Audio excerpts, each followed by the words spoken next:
ยามะสุวะคาตาภะคะวะตาธัมมังสรณังคัจโตอิมินาสกะเรนะภูมังกะปิปุจยามิยามะสุปฏิปันนัง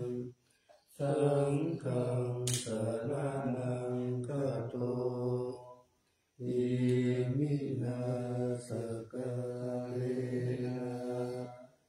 ตังสังฆังอภิปูชยามิสัมมาสัมพุทโธภะคะวะพุทธังภะคะวันตังอภิวาเท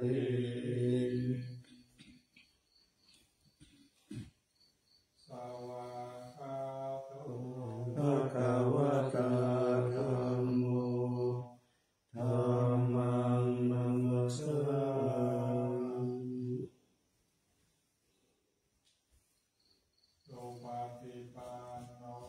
ภะคะวะโตสาวกสังโฆสังฆังนะมา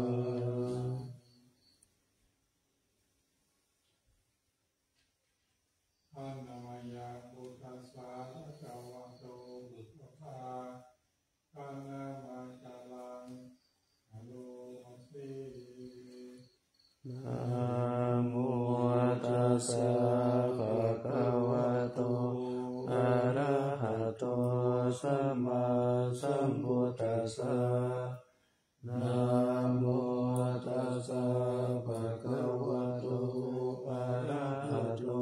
สัมมาสัมพุทธัสสะนะโมตัสสะภะคะวะโตอะระหะโตสัมมาสัมพุทธัสสะอะนะมะยะพุทธาภิสุทิงอะโลมัสสิโยโสตถาคตโตอะระหังสัมมาสัมพุทโธวิชาจารณะสัมปันโนสุขโตโลกวิทูอนุตตรปุริสธรรมสารติสังฆติวมนุสสานังพุทโธภควาโยอิมังโลกังสัตเทวะตังสมาระตังสัพพมะตังสัสสะมานะพระมณิปัสสังสัตเทวมนุสังขายังอภิญญาสัยสิกตวะภเวเทสิโยธัมมังเทสิสิอาทิกัลลายานังมัจเจกัลลายานังปริโยสนะกัลลายานังสั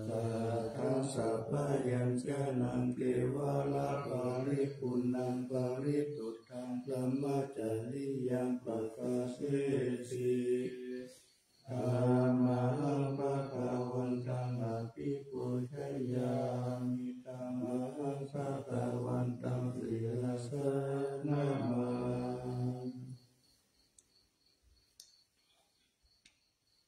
อะนะมะยะธัมมาวิสุทธิงอะโลมัสสิโยโสสวากขาโตภะคะวะตาธัมโมสันทิติโกอะกาลิโกเอหิปัสสิโกโอปานายิโกปัจจตังเวทิตาโพวิญโยหิธัมมังธัมมังอภิปุจยามิธัมมังธัมมังศิรสนะมา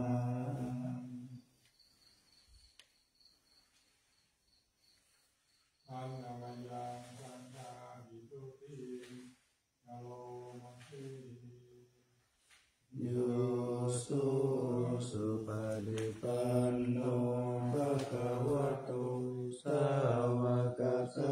โฆโอชุปฏิปันโนภะคะวะโตสาวกสังโฆญา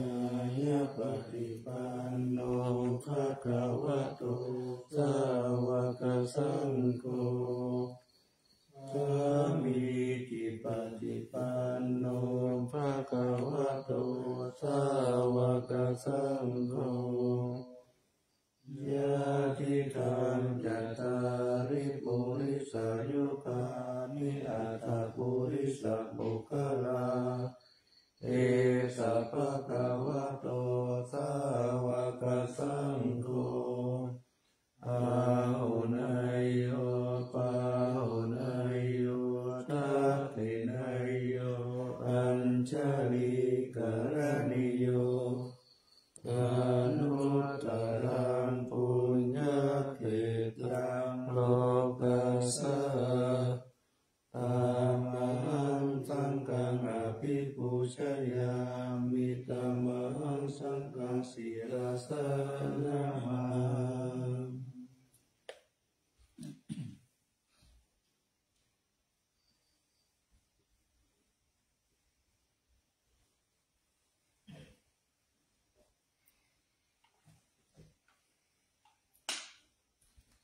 อันนามยาอัตนะขยาปัญญามตาอายุเทวาสังเวคาวาริจิตนาปาทังจาอนามาสีพุทโธสุสุโธกรุณามหันตโวโยจันตสุทภรายานาโลจโนโลกัสสะภะปุปติเลสะนาตโกวันทามิพุทธังอามาทะเรนะตังธัมโมปฏิโภวิยัตตัสสะสัจจุโนโยมะคะปะคะมะตะปินะปินะโกโลกุตโรโยจัตตัสสะทิปันโนวันทามิธัมมังอามาทะเรนะตังสังโฆสุเขตวายติเขตสัญญิโตโยทิตาสันโตสุขตานุโปทะโกโรละปะหิโนอริโยสุเมธาโสวันทามิสังฆังอามาทะเรนะตังอิเทวะเมกันตาปิโภชนายกังวัตถุตายังวันทายตาปิสังกัตังปุญญามายายามะมัสสะภุปัฏฐวาม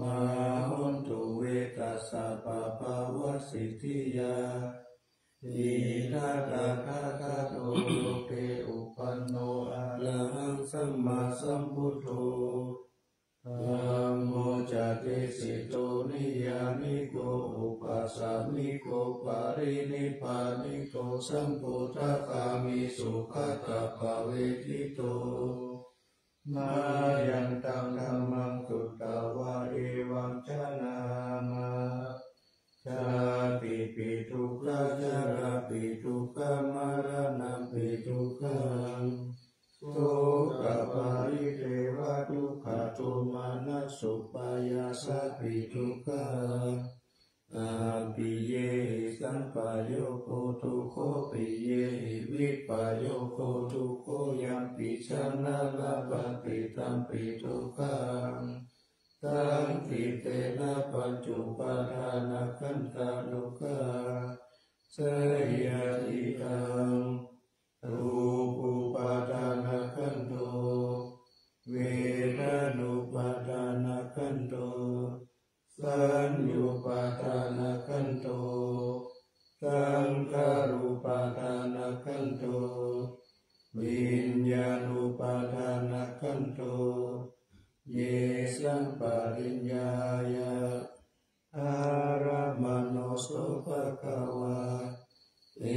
วังภะหุลังสาวะเกวิเนติเอวังภะคะจ สัพพะคะวะโตสาวติสุอนุสาสนีปะหุลาภวัตติรูปังอนิจจังเวทนาอนิจจังสัญญาอนิจจังสังขารอนิจจังวิญญาณอนิจจังรูปังอนัตตาเวทนาอนัตตาสัญญาอนัตตาสังขารอนัตตาวิญญาณอนัตตาสัพเพสังขาราอนิจจาสัพเพธัมมาอนัตตาติเตมะยังโตจินตามหาชาติยาชารามรเนนะโสเกหิปริเทวิหิโตเกหิโตมานะเกหิอุปายาเสหิโตโคตินะทุกขปาริตาอัมเปวะนามิมัสสะเกวะรัสสะทุกขคันธัสสะอันตกิริยาปัญญาเยธาติอิระปารินิพุตตัมปิตัมภะคะวันตะอุทิสาอะระหันตสัมมาสัมพุทธังสัทธะอาการะสัมมาอนาการิยังปัปปะชิตาตัสสมิงภะคะวะติพรหมจาริยังจารามะภิกขุนังสิกขาสะชีวะสัมมาปันนาตังโนพรหมจาริยังหิมัสสะเทวราสะทุกขคันธัสสะอันตกิริยายาสังวัตตุติ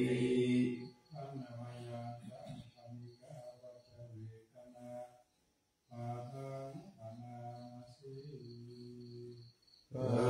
ฏิสังขายโยนิโสจิวรังปฏิเสวามิยาวะเทวสิตัสสะปฏิฆาตายะปุณหัสสะปฏิฆาตายะตังสมะกัสสะวัตตะตะปัสสิริสัพพะสัมปัสสะนะปฏิฆาตายะยาวะเทวะหิริโกปินะปฏิชาคนาตังปฏิสังขายโยนิโสปินตปะตังปฏิเสวามิเนวะทาวายานามัตตายานามันดานายานาวิปุสนายายาวะเทวะหิมัสสะกายะสัทธิติยายาปนายามิหิงสุปาราติยาพรหมจาริยานุขายาอิติปุรานัญจเวทนาปฏิหังคามินาวันจเวทนานาอุปาเทสามิยะตาราจะเมภวิสัตติอนาวัชตาจะปัตตุวิหาโลจากิปฏิสังขายโยนิโสเทนะสานังปฏิเสวามิยาวะเทวสิตัสสะปฏิฆาตายะ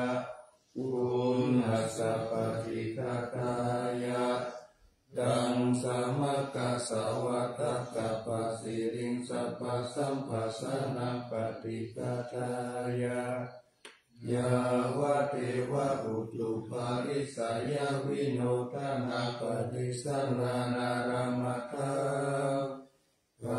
ฏิสังขายโยนิโสกิลานะปัจจยะเปสัจจปาริการังปฏิเสวามิยาวะเทวะอุปันนานังวายาปฏิกานังเวทนานังปฏิปตายะอาปยาปัจจวารมัตตายาติ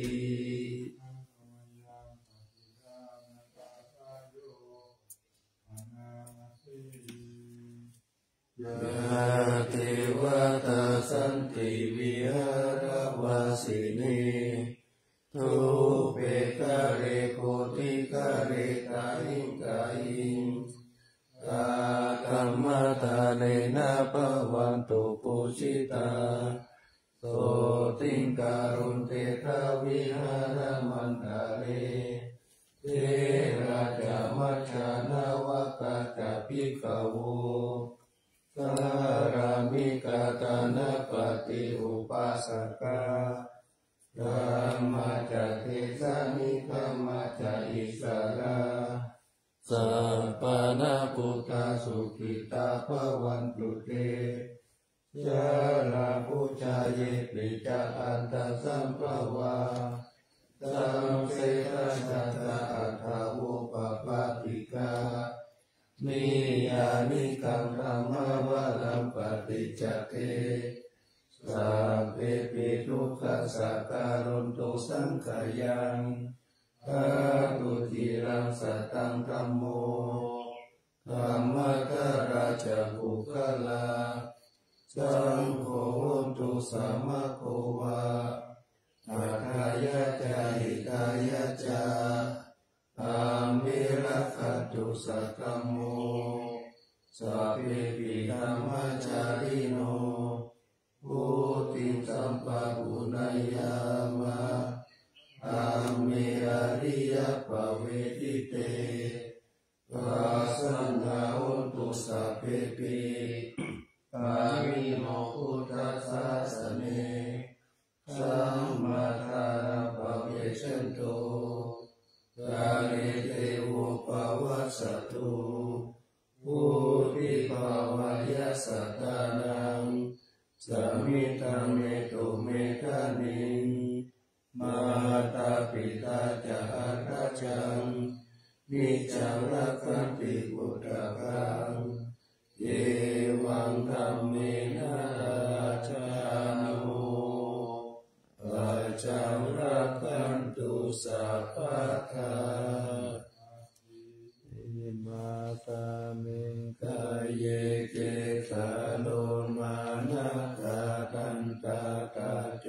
มังตังนาหาโลอาทิอาทิมิจังวัดตังอาคายังยักขันนังปิโลมาคังปิอาคังปะปะสังอันตังอันตาคุณังอุทาริยังคาริสัมปิตังเสมังอุปุโลเอตังเสโตเมโตอาสุวัสสะเกโรสิกานิกาลักสิกามุตตมัตตะเกมัตตะลงกันเตตาวะติงสักการังอายังอาตาภาวะอนิจจังทุกขังอนัตตาอาสุจิอาสุปังอิมังกัมมัตตานังปุณณภาวติอาจิรังวัฏายังกายโยปัตตวินาทิเสจเตโชโตอาเปตาเวญาโนนิรัตตังวา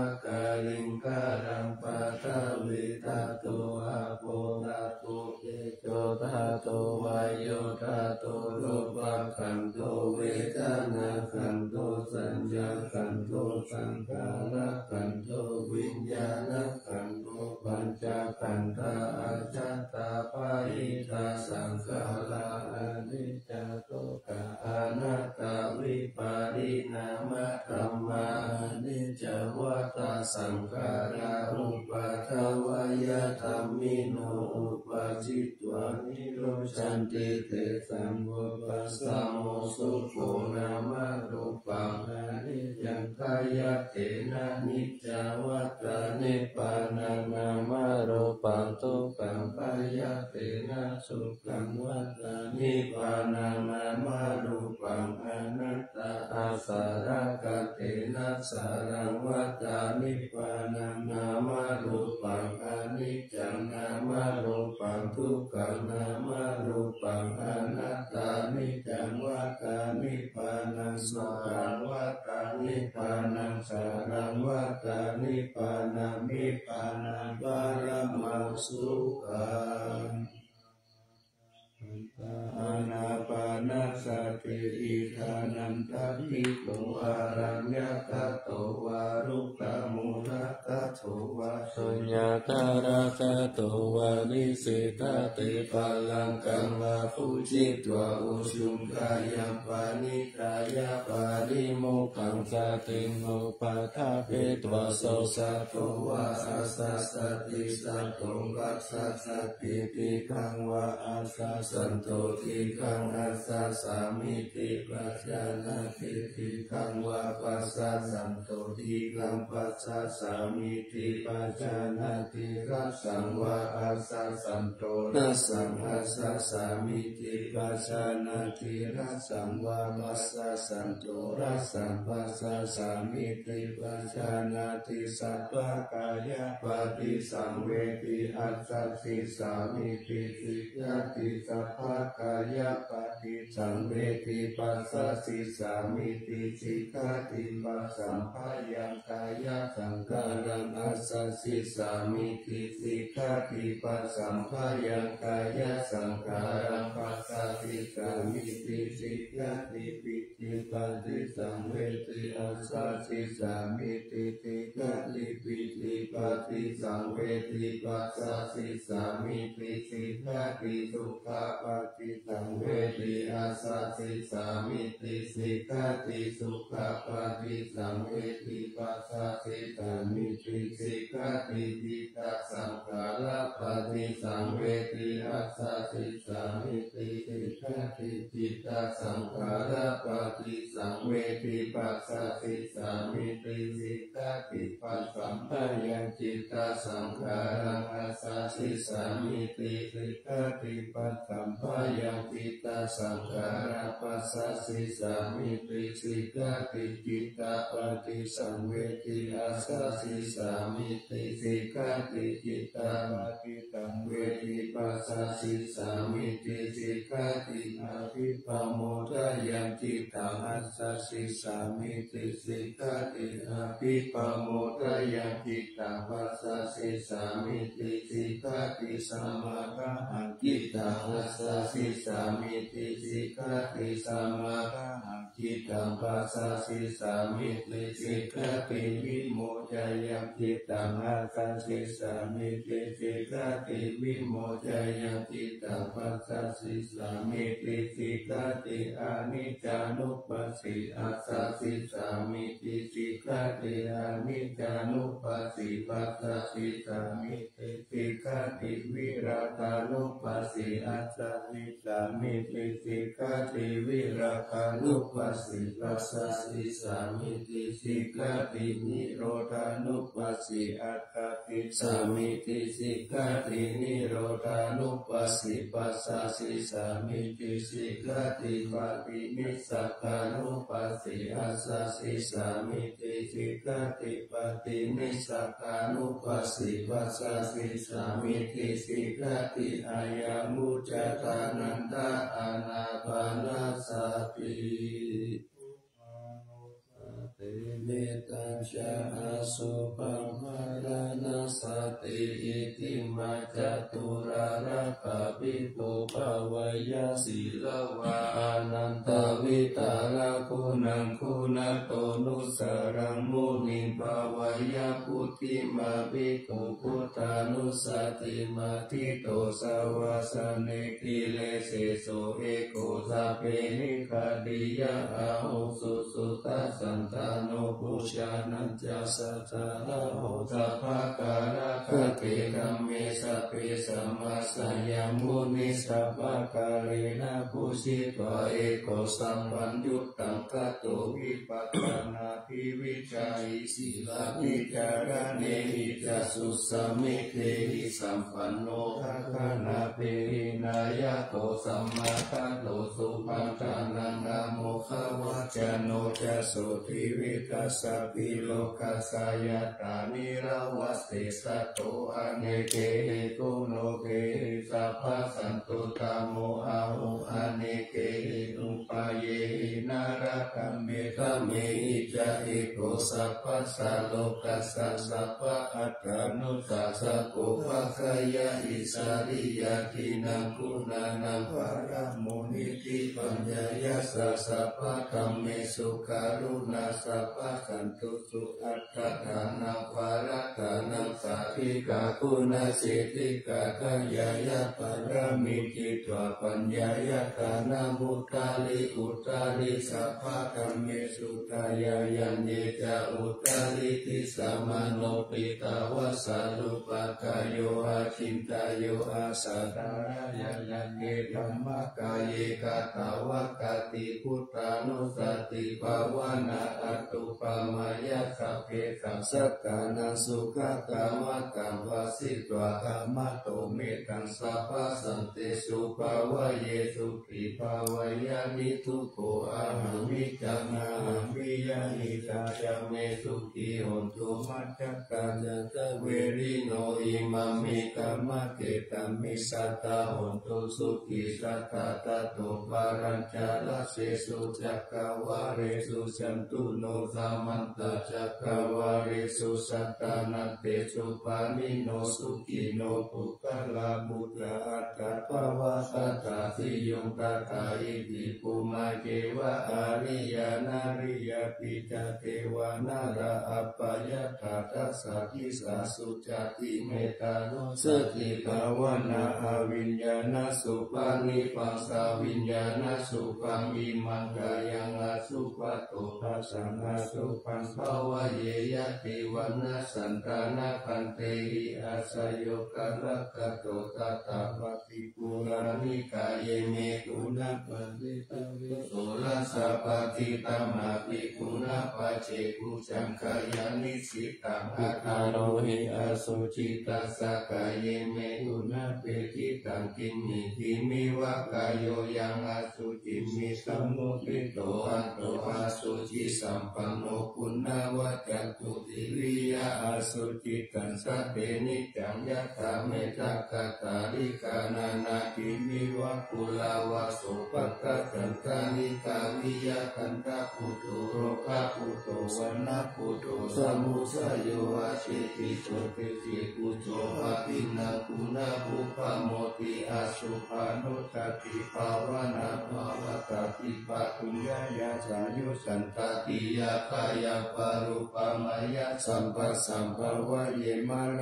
ณสติมหาสัพพติสัมปัตตายะตัสสะตามตาริกะตาสาอามาริสามิมาลนามะมะอิสติอุปติยาสะเวตมารณะอาคตัสสะตามารณะทายะโอกาสังวัตโกวิยะอิสติอิสกังอเนวัตตังสัตตตังกัมมนุสักกังชีวิตังอุตยายะอัตตังสุริโยวิยะภาวะติวิจุลปุปุระอุสาวัสสะราสีปาริกายังกัตตะโกวาริปุตตะสะสัมปัตตปิอาวาริโยสุญญสันตานะบุญทิติบุติปุเตหินัตตาวายังกาลิติมารานังคิปังกตุมาทิสเกกตาปัญจายานัญจเวกัญญาปะหิรัสตุปัตตวะสัมโมรามาริสามิมารา มโนอนุตานันติมารานานุส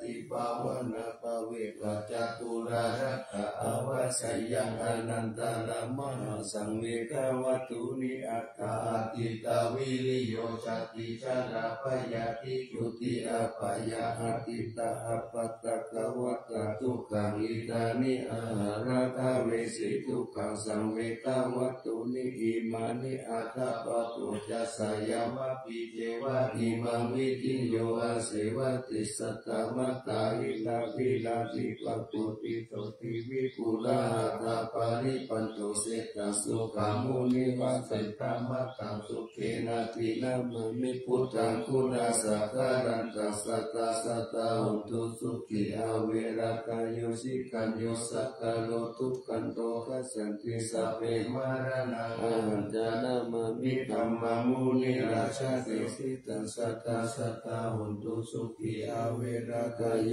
สิกันโยสักกะโลทุกขันโตคัสสันติสัพเพมารณะอาหัน จนามามิสังฆังมุนิราชสาวกสัตตะคัตถาหุนโตสุขีอเวรากายโยชิกันโยสักกาโลทุกขันโตกัจจันติสัพเพมารานังอันจะอิติมาจัตุรารักขานิทิตา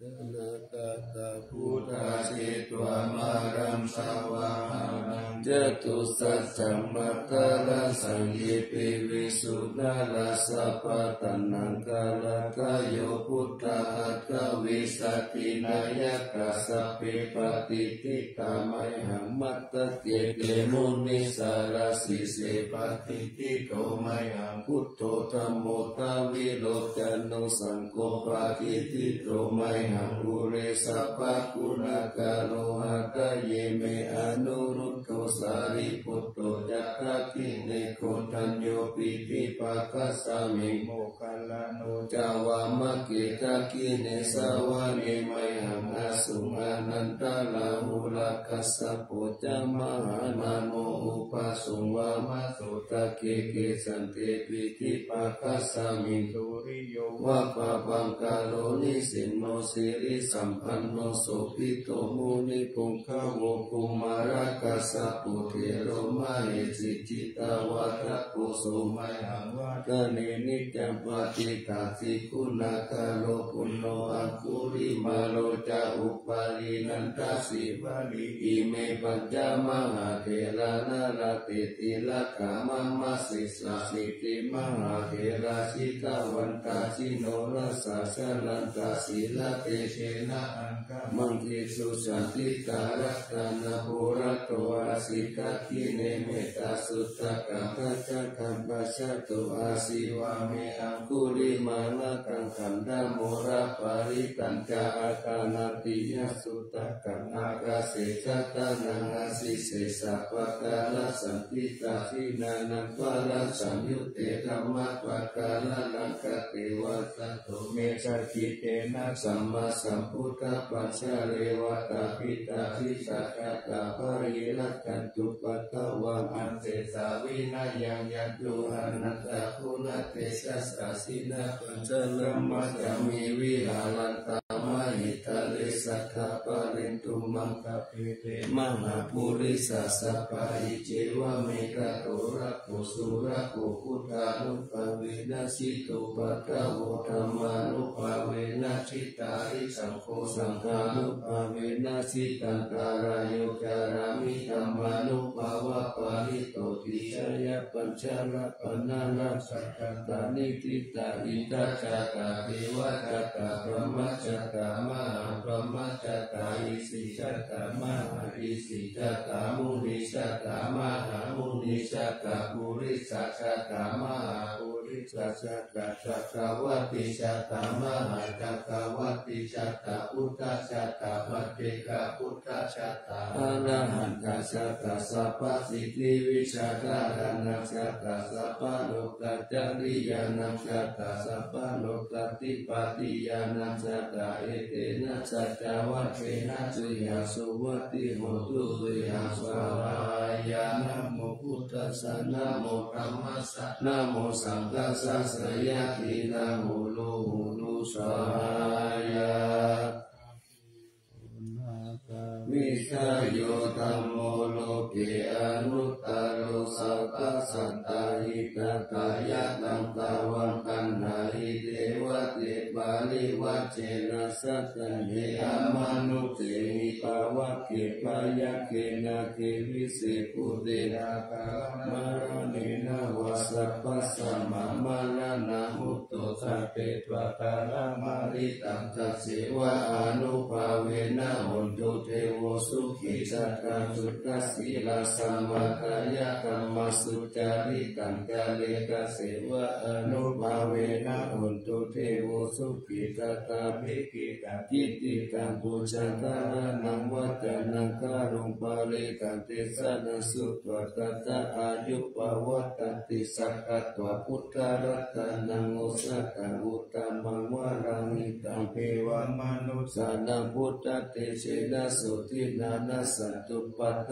วาสเปตุขาอุปสัมมิตุเตสักขะตวสัมมาลกานังโอสัตตังอุตตมังวาดัปาลิลามุปสัมมานังธัมมะเตเชนะสุทินานัสสันตุปัตตวาสเปพยาอุปสัมมิตุเตสักขะตวสังฆาลตานังโอสัตตังอุตตมังวานาอาหุนายยัมปาหุนายยัสังฆเตเชนะสุทินานัสสันตุปัตตวาสเปโลกาอุปสัมมิตุเตเสสัตตังเทวมนุสานังกัปปุกัมปิติกังลัสสังอัมปิลังกาวะนันเทวะสัพพะปยาติวินาสันตุเอกตาวิติจตุปัจจะปฏิโมกขตายาวะตุขาวินาสันตุชีวิตานังกัตตันตุเสชีวิตานังกัตตัสสะอายุวันะสุขังภาลังชีวิตานังอุปาเวนะอุตุเทโวสุขิสัตตาชีวิตานังจ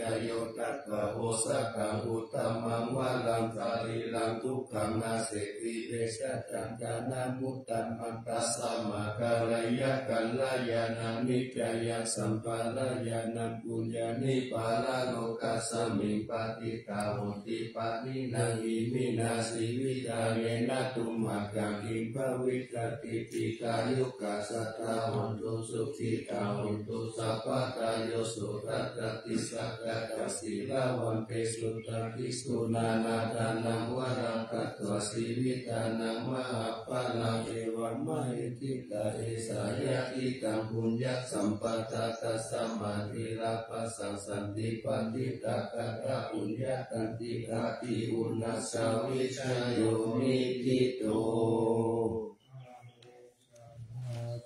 บาปินิมิตาสาวุตันตังคีเวกรังโมติตาโครัสสะเสนาบาลันตานาติตัมมาวิตินาชิตาวามุนินโตตันเตจัสสะภวันตุเตจยมังคาลานิมาลาติเรกามาพิโยชิตัสสะปาราติโกรัมปนาลาวะกามัคคามัคคะจักขันกันติสุสันตวิธินาชิตาวามุนินโตตันเตสัสสะภวันตุเตชยมังคาลานินาราคิริงคชาวะลังหติมัตตะปุตตังภาวะกิจักขมัสสานิวสุตาลุนันตังเมตตาภูเสกวิธินาชิตาวามุนินโตตันเตสัสสะภวันตุเตชยมังคาลานิกุกิตะตัจจมัตติหัตตสุตาลุนันตังภวันติโยชนะปัตตังภูริมังละวันตังอิติปิสังกัตตมโนชิตาวามุนิโตตันเตสัสสะภวันตุเตชยมังคาลานิกัตวานากัตตมุตตะรังยิวะคัมปินิยาตินจายะตุตวะจานังชนะกายมัสเสสันเตนะโสมาวิธินาชิตาวามุนิโตตันเตสัสสะภวันตุเตชยมังคาลานิสัจจวิหายามติสัจจะทวัตเกตุวัตพิโรปิตามานังอันติอันตพุตตาปัญญาปฏิปัจจานิโตสิตาวามุนิโตตันเตสัสสะภวันตุเตชยมังคาลานินันโตปนันทพุจคังวิพุตตามาอิติพุเตนะเถระพุจเกนะธรรมะปะยันตุหิตุปะเตสาวิธินาสิตาวามุนิโตตันเตชัสสะภวันตุเตชยมังคาลานิทุกขาติติอุจจเกนะสุตตะราชาพระมังวิสุทธิสุทธิมิติปะกาติกานัญญานาคเตนะวิธินาสิตาวามุนิโตตันเตชัสสะภวันตุเตชยมังคาลานิเอตปิพุทธชยมังคาลาอัตตกาตโยวัจโรทินาทิเนสารเตมตันติตวนาเอกาวิวิจาริจุปะตวานิโมขังสุขังอธิกามายนาโรสัพพัญโยมหาการุณิโก โกนะโตเอตายะสัพพะปานินาปุเรตัวปารมิสัพพะปะโตสัมโพธิมุตตะมังเอเตนะสัจจวะเสนะอุตุเตชะยะมังคลัสยันโตโพธิยามุเรสักกายานังอันติวัตโนเอวังลาวังวิจโยอิสยสุชยมังคะเลหปาลสิตาปาลังกิสิสิปัตตวิปุคะเลอภิสิปิสัพพะพุทธานังอาคาปัตโตปะโมทัตติสุนัขตาสุมังคะลาสุปปะตาสุอุติตาสุขันโนสุมุโตจะสุริตาวัมมัจจาริสุปทัตตินังกายกรรมังวาจากรรมังปัตตินังปัตตินังมโนกรรมังวานิติเตปัตตินาปัตตินานิกาตวานานาปันตติปัตติเนวานิกายาสัพเพนะนันตวันนิโนนามันวะเยนะอาคันจุเยจันเยสติสัสสะหะปะวุตตะจติมัคคิรังโมคะเตนะมานาสวังกัเกโมคัตตาลังนาคัมจันตังวะอาทิตาอิตาสุตละมะปารามัตโตจักขุตตาอิติมัตโตสาหัสนังกุมารโรติโตจัตโตสัตตะสามิติวันนัสสะหัสสะปะมะโลกานะมหาปมาทิติจัตติอุปปันโนสุติมันโตปิสัมมะกายโยยัสสะสิโสตัสสิสะอิสาระอาภุปติกาวะสาวัตติโนเตสัญญามัจจโตอาคาหาริโตปาริวาริโตเทจะสัพเพอาทิกันเตสิเตเทเวทากรรมะเทมานะเสนาภิกามิปัสสะกังคสามัคคิยังเอตกันนัตตะปัตตะระเกนะปัตตมัตตุโวสมันตาปาริวาเลตามาบุมุจิตโตตินังอิจิตตามหาเสโนกันนาเสนาอาเปสายิปานินาตารามาหันกัสสารังกัตวานาเประวังยัสสะปะอุสะโกเมโกตนายันโตสาวิตุโกจัตตาโสปัจจุตาวะติสักุโตอาสยังวะติสัญจสัพพังอภิญญายาวะวะกิตวนาจักขุมาตโตอามันตายิสัตตสาวะกิสัสเนระเตมาลเสนาภิกันตาเตวิจาลาตาภิกขวุเตจากัปปะมะกะลุสุตวะพุทธัสสะสะสนาวิจาลเกหิปะกะโมเนสังโลมัมปิสะโยสัพเพวิจิตตังคัมมาปะยติตายัสสะสิโนโมตันติสหบุเตสาวกเตสะเนสุตติมหาสมัยปุเตจะอัตมังคาราสุตตสิกรรมจิตเตระหุโรวะติธัมมัจจเกปะละภะเวเทวัตสมิติตัตตะอัปปมายะอนัปปะกะธัมมติสัมมโยสิตัตตะนานะโตอัสสังขโยตินิธามาคัตตานิปุมมานิวายานิวะอันตาลิเกสัพเพวะพุทธสุมาณาภวันตุอาตุปิตกัจจสุนันตุภาสิตังสุภาสิตังกินจิปิโวภะเนมุปุญเยสัตตุปัตตะกาลังอาปะปังธัมโมปะเตสังอนุกาลกานัตสัมมาหิพุทธานิสัมมิตุสัพเพเมตังกาโลตัมมนุติยาปัจจายะปุติสุปาลาหันกัตตะกัตติกายะทิวาจาระโตจารันติเยปะนิปัจโจมัคคาลังอภิกังขมานาเตโกมนุสกานุกานุภาวะอุตวิเศษนามหิติกาจาติสัมมาณามนุสยาตถะสมัยเนรัตตะอัปปะมัตตาทาโหมิมัจจาราสามหาสาเลโอเนตุริยสันตาเบจาเลอุตตะกังคิยะตะตะโตกะกะจักขิจักกังกะกุลาลเสนะกะปะกายันติทิวารติมัสเสอุปาณิสิทิยะเอวังจิตเตสหัตตะกะสหายติปิปิลิโตเขนะนุโมปายเยนะยะติทุกขาโมจะเยติ ธรรมังคันสัจจังอัสสัจจังปัจจยังสติตันตัวปโมจิสิยตินังตังหัตถิกายังอนุสาริตัวสัตตังธัมมังปาลามัตตาวิจิตายัง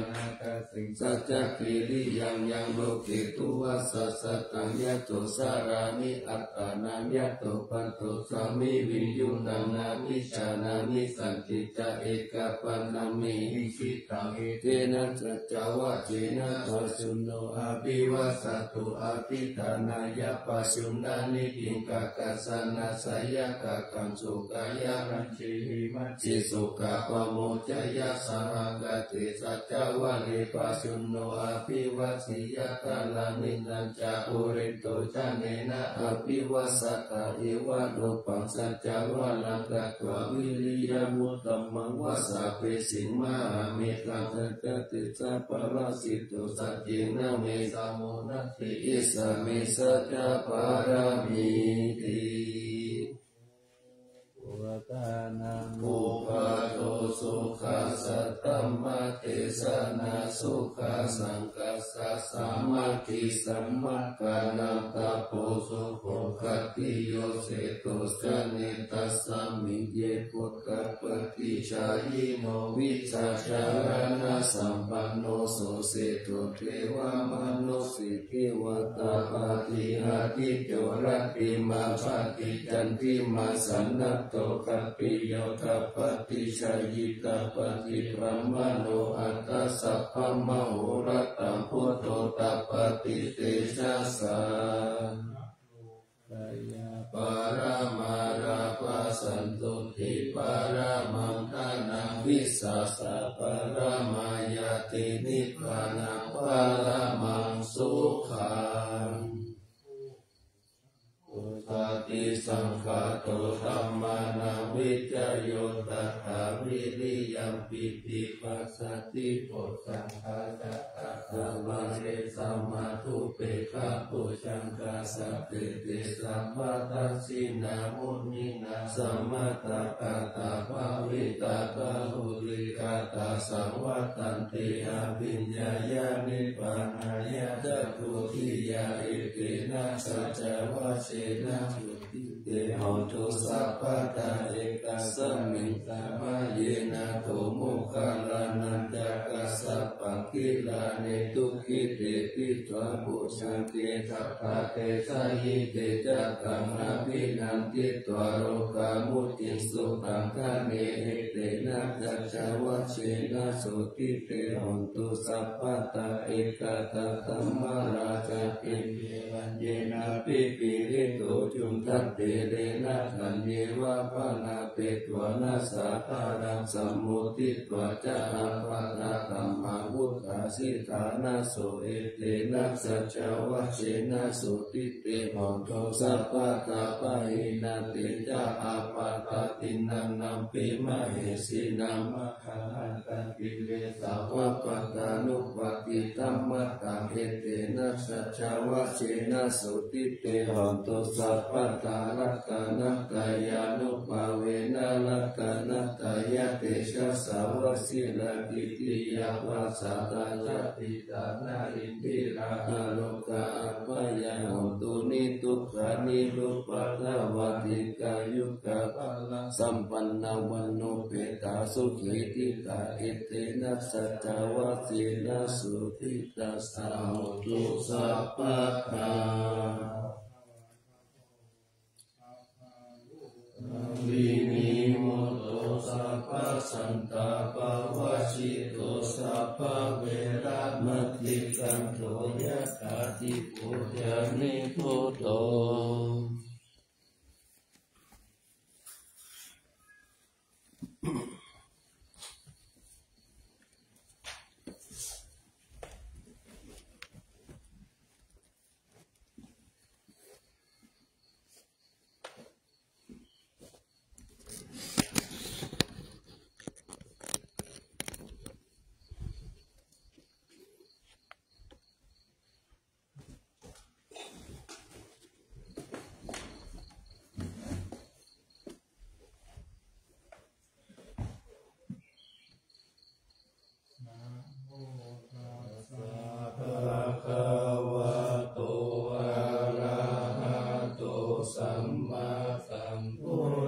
สสะนะโมตัสสะภะคะวะโตอะระหะโตสัมมาสัมพุทธัสสะนะโมตัสสะภะคะวะโตอะระหะโตสัมมาสัมพุทธัสสะ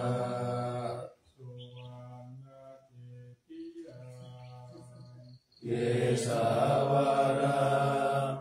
มาตาลุงคังวารัญญาตาตุสุเทวานามัตตังนาราเทเวหิสัพพพุชิตังอาหังวันทามิสัพพตาปัญญาวา